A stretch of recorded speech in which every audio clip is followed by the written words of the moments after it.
안녕하십니까. 대학미래연구소 소장 이재진입니다.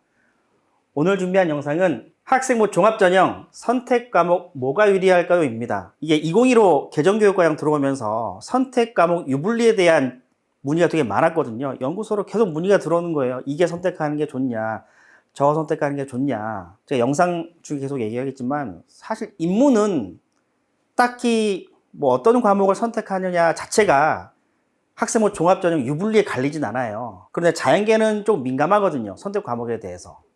물론 이것도 여러 가지 또 따지게 되면 또 여러 가지 변수가 있기는 한데 어쨌든 이게 질문이 많은 부분이라서 제가 정리해서 말씀드릴 거고, 맨 마지막에 실제 상담 때 제일 많이 물어보는 FAQ, 빈번하게 나오는 질문들을 정리를 하고 제가 답변을 드리도록 하겠습니다. 우선 서울대 얘기를 안 할 수가 없죠. 서울대가 친절하게 2015 개정교육과정 처음 나왔을 때 선택 과목에 대한 기준을 좀 줬습니다. 그래서 서울대가 뭐라고 그랬냐면, 서울대학교의 전공 연계 교과 이수 과목은 지원 자격과 무관하지만 모집 단위가 권장하는 과목의 이수 여부는 뭐 수시, 서류, 정식 교과 평가에 반영함. 자, 어머님, 아버님, 학생들, 제가 그렇다고 이것만 주거라 설명하지 않을 거예요. 간단히 말씀드리고 맨 마지막에 다시 정리해서 새로운 기준으로 말씀드릴 테니까 서울대에서 발표한 권장 과목들은 잠깐 보시면 될 것 같아요. 서울대가 핵심 권장 과목과 권장 과목을 발표했습니다. 핵심 권장 과목은 입학해서 공부하기 위해 필수적으로 이수를 권장하는 과목이고요. 그냥 권장 과목은 그냥 이수를 한번 했으면 좋겠다라는 거죠. 그리고 마지막에 되게 중요한데, 권장 과목을 제시하지 않은 모집 단위는 학생의 진로 적성에 따른 적극적인 선택 과목 이수를 권장함이라고 되어 있습니다. 이게 참, 저도 이 서울대 서류 봤을 때 어떤 느낌이냐면, 서울대가 고민을 많이 했다 얘기 많이 하는데, 서울대의 핵심 권장 과목 그리고 권장 과목에 따라서 대부분의 고등학교들이 교육과정 편제를 서울대 맞춰 하거든요. 그래서 실제 일선 고등학교에서는 선택 과목에 대한 유불리가 별로 존재하진 않아요. 그 부분 미리 말씀드립니다. 자, 서울대에서 발표한 거 할 텐데 이건 참고를 하시고 맨 마지막에 제가 정리해서 다시 말씀드린다라는 말씀 미리 드리고요. 뭐 사회과학대학은요, 뭐 핵심 권장 과목 그리고 권장 과목이 경제 학부밖에 없어요. 그리고 끝까지 보시면 알겠지만 권장 과목은 수학, 과학 교과에 편중되어 있습니다. 인문 쪽 과목은 아무것도 없어요. 그러면 수학, 과학 잘하면 좋은 대학 간다, 그런 의미로 우리가 받아들일 수 있겠죠. 자, 그런데 서울대는 인문대학, 경영대학, 미술음악, 치의학대학원은 핵심 권장 과목, 권장 과목 없대요. 자, 이걸 또 잘 생각해 보실 게 뭐냐면, 서울대 입학처가 이걸 만들진 않았고요. 저 프로세스는 아마 이럴 겁니다. 서울대 입학처에서 각 학과로 공문을 보냈을 거예요. 우리가 이러이러한 거 만들려고 하는데 이 핵심 권장 과목하고 권장 과목 좀 써주면 참 좋겠어 라고 입학처에서 공문을 보냈겠죠. 근데 제 생각엔 경영대학은 안 했을 것 같아요. 그냥 교수님들이 어떤 생각을 하냐면, 야, 우리 과는 다 잘해야 되는 거 아니야? 라고 생각했을 것 같아요. 그러니까 권장 과목이 없죠. 왜냐하면 제 큰애가 서울대 경영 다니는데 물어보잖아요. 서울대 경영학과에서 많은 것들을 배우긴 하는데 수학하고 영어가 안 되면 되게 힘들대요. 특히 이제 1학년 때 경영학 수학을 배우는데 지수, 로그, 삼각함수, 미적분이 나오거든요. 문과는 굉장히 힘들어합니다. 그리고 경영학 원론을 영어로 수업하는데 영어가 또 안 되면 되게 힘들어해요. 그건 뭐냐면, 경영대학은 다 잘하면 되지 않아? 라는 생각을 교수님들이 하셔서 아마 이 핵심 권장 과목이나 권장 과목에 대해서 응답을 안 해주신 것 같아요. 근데 경영대학은요, 수학, 영어 잘해야 됩니다. 제가 이거를 다른 대학교 물어보니까 그 말은 좀 동의하는 분위기입니다. 즉 뭐냐면, 핵심 권장 과목과 권장 과목이 경영대학은 없는데 전반적으로 다 잘하는 아이들 좋아할 거고, 특히 수학, 미적분이죠. 영어 잘하면 되게 좋아할 것 같다. 서울대는 공식 발표한 걸로는 경작 빼고는 핵심이나 그냥 권장 과목은 없습니다. 그리고 자연과학대학은 뭐 수학, 과학 얘기 나오는데 이거 잘 보시게 되면 보세요. 물리학 전공은 물리학 2가 되어 있는데 물리 1이 없어요.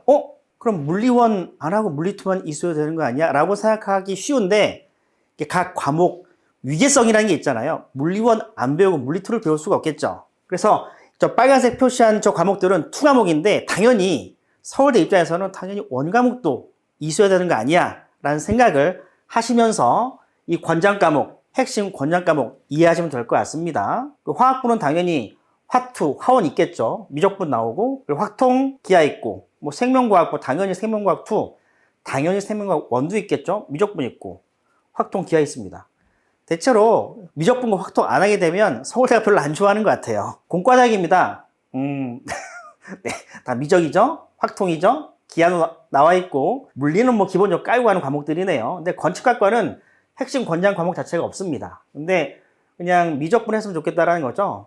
건축학과 학생부 종합전형은 여러 가지 이견이 있는데, 제 경험상 그리고 여러 가지 자료를 찾아봤을 때, 건축공학과가 아니고 건축학과잖아요. 디자인적 요소들을 많이 보는 것 같고요. 서류 평가할 때. 건축대가들의 그런 결과물들, 건축물들을 좀 잘 보고 좀 고민하는 학생들을 좋아하는 것 같아요. 잠깐 벗어나서 건축학과 말씀드렸습니다. 쭉 이렇게 돼 있고, 농업생명과학대학, 당연히 생명과학 있고, 화투 있고, 여기는 뭐 딱히 핵심 권장 과목은 없습니다. 그리고 화학, 생명, 물리, 화학 있죠. 이렇게 러프하게 넘어가는 건 이게 서울대 갈 학생들이 또는 자연계를 간 학생들이 이런 거 안 했을까에 대한 생각 때문에 그냥 러프하게 넘어가는 겁니다. 마지막 결론 좀 잘 봐주면 좋겠어요. 사범대는 또 인문 쪽은 별로 없겠죠. 근데 여기 도고교육과는 외국어 애들이 많이 쓰겠죠. 불어도 마찬가지입니다. 영어도 영어 잘하는 아이들이 쓰겠죠. 그런데 잘 생각해 보시면 뭐냐면 외국에서 영어 잘하는 아이들이 영교를 잘 안 써요. 사회과학 계열로 가겠죠. 그죠? 수학교육과는 당연히 미적, 확통, 기하 해야 될 거고 과학은 딱히 문제가 없을 것 같고요. 그리고 생명과학대학 핵심 권장이 뭐 따로 없어요. 그리고 식품영양학과 좀 있고요. 자, 여기서 좀 잘 보셔야 되는데 메디컬 계열 볼게요. 약학과는 화원, 화투, 생원, 생투, 미적이고요. 여기 보이지 않는 과목, 영어는 기본적으로 깔고 가는 과목이라 이 뜻이에요. 의대, 생원, 생투. 근데 화원, 화투를 안 할 리가 없잖아요. 생원, 생투하는 학생들이 대부분 그죠? 그리고 미적분, 확통, 기하. 이게 저건 좀 조심스럽게 생각하시기 게 뭐냐면 사실 의대를 가게 되면 수학이 크게 많이 쓰이지 않아요. 뭐 이 영상을 보는 뭐 의사분들 아시겠지만은 잘 안 쓰이거든요. 근데 문제는 뭐냐면 우리가 선입관이라는 게 있잖아요. 의대를 가는 학생들은 기본적으로 각 고등학교에서 거의 최상위권 그룹들이에요. 그럼 수학이 잘 나오지 않은 상태에서 최상위권 성적이 나올 리가 없잖아요. 그래서 수학이 들어간 것 같기는 해요. 실제 뭐 수학 성적이 안 좋다고 의대 종합에서 떨어진 경우가 있을 수 있겠죠. 근데 이게 선입관이에요, 선입관. 실제 뭐 여러 가지 채널 통해 보게 되면 서류 평가할 때 의대 교수님들이 수학에 대해 크게 신경 쓰지 않는다라는 얘기도 있습니다. 제가 들어온 바로는 그래요. 생명과학, 화학에서 의대에 대한 관심, 결과물 이런 것들 많이 본다. 그런 의미입니다. 그리고 2026학년도 변경사항 예고고요. 참고하시면 됩니다. 자, 마지막 선택 과목 결론 보겠습니다.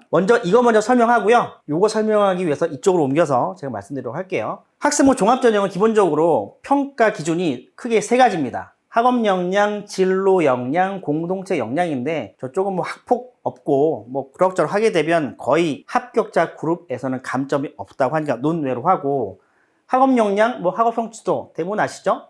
내신, 그리고 상승하는 뭐 추세 뭐 이런 거죠. 근데 상승한다고 해서 합격하는 건 아닙니다. 학업 태도 크게 두 가지 보거든요. 그럼 말씀드리기 어렵고, 세 번째 탐구력, 호기심을 바탕으로 탐구하고 해결하려는 노력. 이게 집요함이죠. 뭔가 궁금한 것을 끝까지 찾아보는 집요함을 보겠다 그 뜻입니다. 여기까지는 선택 과목에 대한 게 큰 의미가 없죠. 여기가 선택 과목에 대해서 큰 의미가 있겠죠. 진로 역량, 자신의 진로와 전공에 관한 탐색, 노력과 준비 정도예요. 필요한 과목을 선택하여 이수한 정도입니다. 그러니까 이 부분에 있어서는 선택 과목이 중요하겠죠. 그리고 두 번째, 교과 성취도. 전공에 필요한 과목을 수강하고 취득한 학업 성취 수준이에요. 이 두 개 때문에 진로 선택 과목에 대한 스트레스가 많죠. 학생들은 종합전형 준비하는 경우에. 어쨌든 이거는 평가 기준이고 실제 현장에서 제일 많이 나오는 질문들을 제가 정리해봤습니다. 등급 때문에 이수 여부가, 즉 선택 과목 이수 여부가 고민입니다. 평균 등급이 중요할까요? 이수 여부가 중요할까요? 이런 얘기 진짜 많이 해요. 특히 여고 다니는 학생들. 그리고 한 학급, 그러니까 한 학년 학생 수가 200명 이하인 고등학교 같은 경우에 이런 질문 굉장히 많거든요. 근데 전 이런 얘기를 해요. 학생 에너지가 충분하면 그냥 평균 등급보다는 이수 여부로 가서 화학이나 생명과학 이런 거 들으면 좋겠다라고 얘기하는데, 문제는 내신을 준비한 학생이 그런 에너지가 부족해요. 그럼 자신이 없어요. 그러면 과감하게 이것보다는 평균 등급으로 가서 종합전형 준비가 안 될 것 같으면 교과전형 준비해봐라 라고 얘기를 해요. 이거는 정답은 사실은 이수 여부가 맞아요. 근데 공부를 하는 건 부모가 하는 게 아니고 학생이 하는 거잖아요. 그래서 이수 여부가 너무 부담된다 라고 하게 되면 평균 등급 가는 게 좋습니다만, 간혹 제가 작년에 이런 경우 봤어요. 수학을 좀 못해요. 그러면 교육과정에 있는 수학 과목을 안 듣고 다른 지역에 개설된 공동교육과정을 이수한 학생이 있습니다. 실제 제가 몇 케이스를 만나봤어요. 그러니까 상담하기 전에 저도 학교 알림이 들어가서 그 고등학교 교육과정 편집을 다 보거든요. 근데 분명히 이 과목이 개설돼 있을 텐데 이걸 이수를 안 하고 공동교육과정을 들은 거예요. 물어봤죠.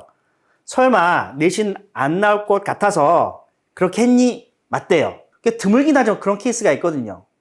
서류평가할 때 사정관들이 그 고등학교는 알 수 없으나 그 고등학교의 교육과정 편제는 알 수 있기 때문에 그 교육과정 편제 표에서 내가 내신이 안 나올 것 같다고 이수를 안 하는 것보다는 하는 게 좋습니다. 사정관들한테 좋은 인식을 심어주지는 않거든요. 그래서 정답은 이수 여부인데 자신이 없으면 평균 등급 쪽으로 고민하시라. 그리고 두 번째, 전문교과 중에 무슨 실험이 있어요. 저 실험을 많이 들으면 유리한지에 대해서 물어본 경우 되게 많거든요. 자, 생각을 해볼게요. 가장 이론적인 건 이 실험 과목을 수강을 해서 저게 세특이 어떻게 나오면 좋냐면 실험 설계를 하고 어떤 실험을 해서 결과가 나왔으면 보통 한 번에 그 실험이 이루어지진 않거든요.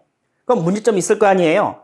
문제점을 보완 수정해서 다시 피드백해서 실험을 해서 결과가 나오는 그런 과정들이 막 써 있으면 좋은데 대부분 어떤 실험 듣잖아요. 그냥 어떤 실험을 했다, 이 끝이에요. 사정관들 입장에서 이게 어떤 고민을 하냐면 이 실험을 한번 해본 거잖아요, 그냥.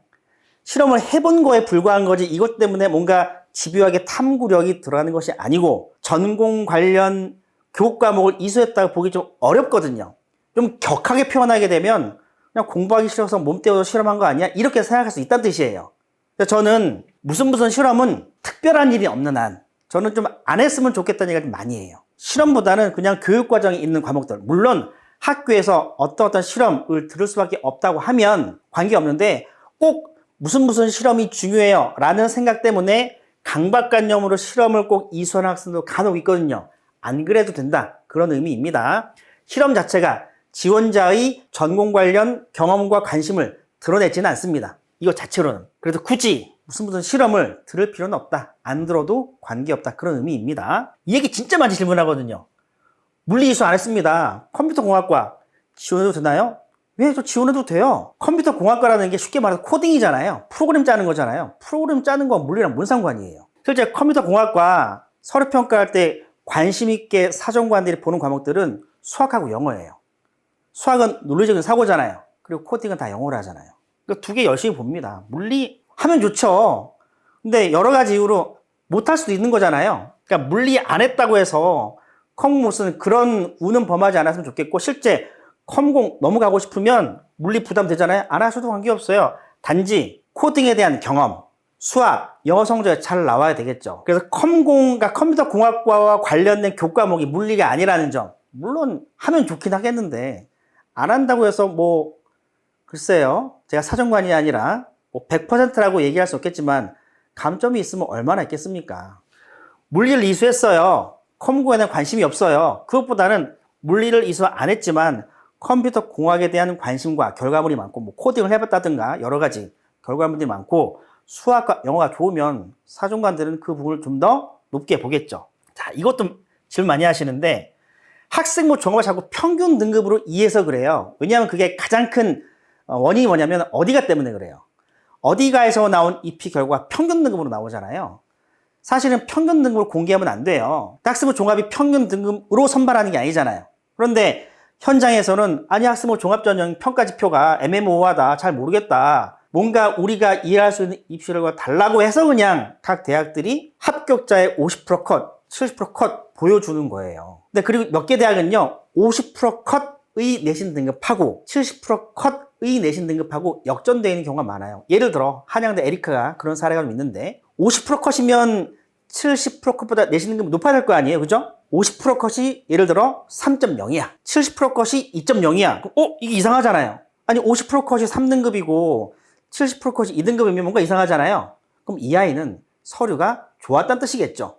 그죠? 어찌되었건 평균 등급 1.6 화학 2등급, 평균 등급 1.8 화학 1등급. 어떤 게 학생부 종합전형에 유리하나요? 화학 관련 학과를 지원하려는 경우에 당연히 이게 유리하겠죠. 하지만 이것도 변수가 하나 있습니다. 평균 등급 1.8이에요. 화학교과 1이에요. 근데 만약 화학에 관련된 관심과 결과물이 1도 없다. 그럼 얘는 불합격이겠죠. 하지만 평균 등급은 1.6, 화학은 낮은데 화학에 대한 결과물과 관심이 많아요. 그럼 얘를 뽑겠죠. 자, 이거는 질문 자체가 좀 바보 같은 질문이에요. 학생부 종합전형이 평균 등급으로만 평가를 해서 선발하는 게 아니기 때문에 그렇습니다. 그냥 멀리서 봤을 때 종합전형이라고 하게 되면 얘가 좀 좋아 보이죠. 하지만 사정관들이 이런 얘기 많이 해요. 내신 등급 좋은데 결과물 별로 없는 애들이 꽤 많대요. 즉 내신만 믿고 쓴 애들이 많다라는 거죠. 그런 학생들 뽑아서 입학시켜 보면 중도 탈락률이 높답니다. 그래서 내신만 보진 않아요. 내신 플러스 결과물도 같이 보거든요. 그래서 앞에서 말씀드린 것처럼 얘가 내신이 좀 낮아도 결과물이 많고 관심이 많으면 얘가 윈하는 거예요. 그런데 보통 이런 경우가 이쪽에서 결과물도 많고 관심도 많잖아요. 그래서 일반적인 관점으로 보게 되면 이쪽 학생이 좀 더 유리할 것이다 라고 생각합니다. 그리고 특정 지역에서 올해 이게 좀 많이 됐다고 그러는데 공동교육과정이 유리한가요? 공동교육과정을 딱 하나는 사정관들이 인정을 합니다. 이 학생은 성실한 학생이구나. 주말에도 자기 시간을 할애해서 공동교육과정 이수했구나. 이게 끝이에요. 근데 그 다음은 점점점이에요. 왜냐하면 이 공동교육과정 그 교과목들이 뭘 하는지 사정관들이 모르는 경우도 있습니다. 모르잖아요, 사실은. 생각해보세요. 그냥 우리가 일반 선택과 진로선택 과목, 학교에서 그 개설되어 있는 과목 열심히 하면 문제가 없어요. 그런데 어찌저찌 해서 우리 학교가 물리2가 개설이 안 됐어. 그러면 공동교육과정 관계없죠. 물화생지라던가 경제수학이라던가 어떤 우리 학교에서 개설되기 어려운 과목들이 있어서 어쩔 수 없이 공동교육과정을 들을 수밖에 없다면 오케이. 근데 그게 아니라 생뚱맞은 과목들을 가지고 공동교육과정 이수한다. 이게 보통 학생들이 세부능력 특기사항을 자기가 조금 상대적으로 마음대로 쓸 수 있다 보니까 이 공동교육과정에 대해서 얘기를 많이 하는데 저는 좀 반대입니다. 공동교육과정 주말에 이수할 바에는 그냥 학교에서 배우는 과목들을 좀 더 충실히 해서 내신 등급이라던가 수행평가를 잘하기를 좀 바라거든요. 이거는 앞에서 말씀드린 것처럼 그럴 수밖에 없는 상황이면 공동교육과정 해도 관계없지만 굳이 공동교육과정이 꼭 유리하진 않다라는 거예요. 기본적인 학교 생활에 충실했으면 좋겠습니다. 자, 그러면 인문계열 지원자는 뭐가 유리하나요? 사실은 이게 별로 없어요. 근데 제가 여러 대학 입학처 가서 사정관들 만나고 교수님들 만나서 여쭤보게 되면 인문계 지원자는 기본적으로 글 잘 쓰고 논리적인 학생들을 좀 좋아합니다. 실제적으로 학생들의 활동, 이 프로세스를 보게 되면 과연 이 학생의 활동들이 과연 논리적이었는지, 진짜 그걸 좋아서 하고 싶은지, 또 그런 경우가 되게 많아요. 예를 들어 사회복지학과를 지원하고 싶은 학생이다. 그럼 사회적 약자에 대한 관심이 많이 드러나면 좋잖아요. 그럼 내가 교육과정 배우다 보게 되면 그 교육과정에서 사회적 약자에 대해서 관심을 드러낼 수 있는 교육과정이 있을 수도 있어요. 그럼 그 교과에서 수행평가를 하든 발표를 하든 해서 내가 관심을 드러내면 관계없잖아요. 그래서 인문계열은 딱히 어떤 특정 과목 때문에 당락이 바뀌거나 그러진 않습니다. 물론 앞에서 서울대가 얘기한 것처럼 경제학과 같은 경우에는 그런 부분이 필요하긴 하겠지만 어느 대학을 가도 인문계열 지원자는 어떤 과목이 유리하나요? 라고 질문했을 때 똑부러지게 대답하는 대학은 별로 없습니다. 단 어학계열은 좀 다르겠죠. 프랑스학과 지원자가 일반 고등학교에서 프랑스어과를 이수 안 하고 지원하면 좀 문제가 되긴 하겠죠. 예전보다 확실히 선택 과목에 대한 질문이 줄어들고 있기는 해요. 그 얘기는 뭐냐면 일선 고등학교에서 어느 정도 가이드가 이루어졌다라고 볼 수도 있긴 하고 그래서 선택 과목에 대한 스트레스는 많이 준 것 같기는 합니다만 그래도 서울대가 발표한 핵심 역량 과목과 역량 과목에 대해서 말씀드렸습니다. 서울대가 발표한 과목들은 기본적으로 자연계열 학과 중심이고 수학과 과학, 교과 중심으로 발표를 했습니다. 그리고 제가 맨 마지막에 발표한 것들은 실제 고3 학생들 수시 상담 오게 되면 가장 빈번하게 나온 질문들을 제가 단순화시켜서 제가 표시한 것들입니다. 학생들 제가 다시 한번 말씀드리지만 선택 과목에 대해서 당락이 바뀌곤 하지는 않습니다만 자연계는 그래도 물화생지 선택 과목에 대한 유불리가 좀 많이 갈린다 말씀드리고, 내신 등급 중요하긴 하지만 내신 등급 플러스 지원하려는 학과에 대한 관심을 좀 많이 드러내면 좋겠다라는 말씀 드리면서, 학생부 종합전형 어떤 과목을 선택하면 유리한지 여부에 대해서 영상을 촬영했고요. 이 부분 잘 참고하셔서 잘 준비하시고 내년, 내후년에 좋은 결과 있기를 기원하겠습니다. 감사합니다.